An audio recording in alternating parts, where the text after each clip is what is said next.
Welcome back to America on the Road with Chris Teague, Jack Nerad back with you. And we are contemplating our road tests for this week. I love road tests, and you have a really interesting vehicle. I was on the launch of this vehicle. I don't think I've driven it since, but the Dodge Hornet is a fascinating new era for Dodge. Tell us a bit about it. Yeah, Dodge debuted the SUV back in 2023. That was its first model year, and it's based on the Alfa Romeo, on an Alfa Romeo SUV as well. So it feels a little bit more upscale inside than a traditional Dodge sort of run-of-the-mill compact crossover. And I think it gains some performance from that setup as well. Jack, before I go too far, what did you think of the Hornet's styling and driving functionality when you tested it on the first drive?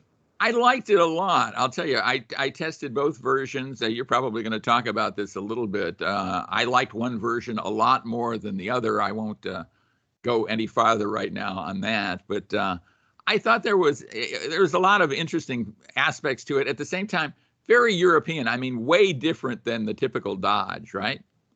Yeah, it's interesting to see.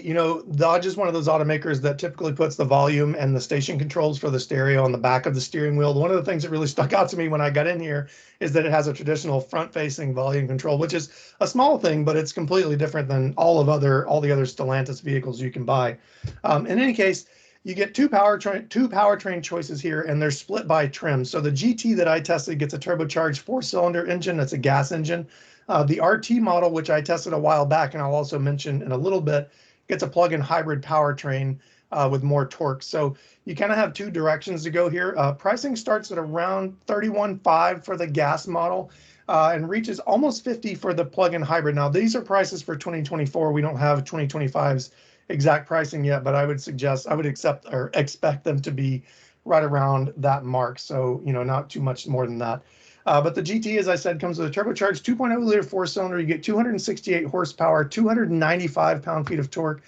All-wheel drive is standard, which is very nice, and a 9-speed automatic transmission. Dodge says this is the quickest SUV in its class. I haven't put that to the test, but they quote a 0 to 60 time of just around 6.5 seconds, which pretty darn quick for a 4-cylinder family hauler, I guess you could call it. And then the RT is a little bit quicker just because you have the torque from the electric motor coming right off the line. I will say, Jack, it definitely feels quicker than like a RAV4 or something similar to that. But I will tell you the 9-speed automatic transmission does stumble a bit at low speeds, which for people who drive almost exclusively in the city, this is going to be something that you notice every time you take off in a parking lot or in, the school drop-off line.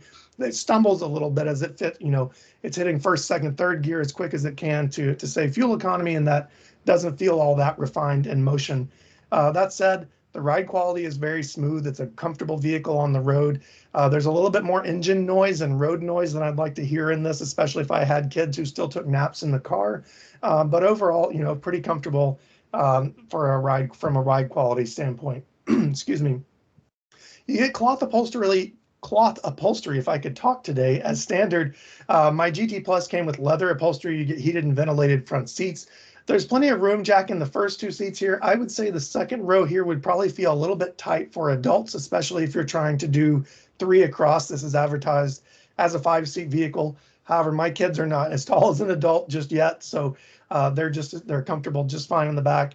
The visibility in this thing is very good. I found it to be unobstructed. You don't have the large pillars up front and everything. So from a driver perspective, this is a very comfortable car. You get a good ergonomics and a lot of space with good visibility, as I said. It comes with a 10.25-inch touchscreen and a 12.3-inch digital instrument cluster. The one thing that I'll say about this, despite 10.25 inches being reasonably large by today's standards, it is a rectangular that is oriented horizontally. So what you end up with is a very wide, very skinny screen, and there's a lot of stuff. This is Uconnect, so you get a lot of stuff programmed in here, and it can feel a little bit daunting to try to search through all the menus while you're looking for the features. But you do get plenty of stuff here. You get wireless Android Auto and Apple CarPlay. You get 6 speakers, satellite radio. My vehicle had an upgraded Harman Kardon stereo, and then a full suite of safety equipment too. So a lot to like here, Jack. The price is okay.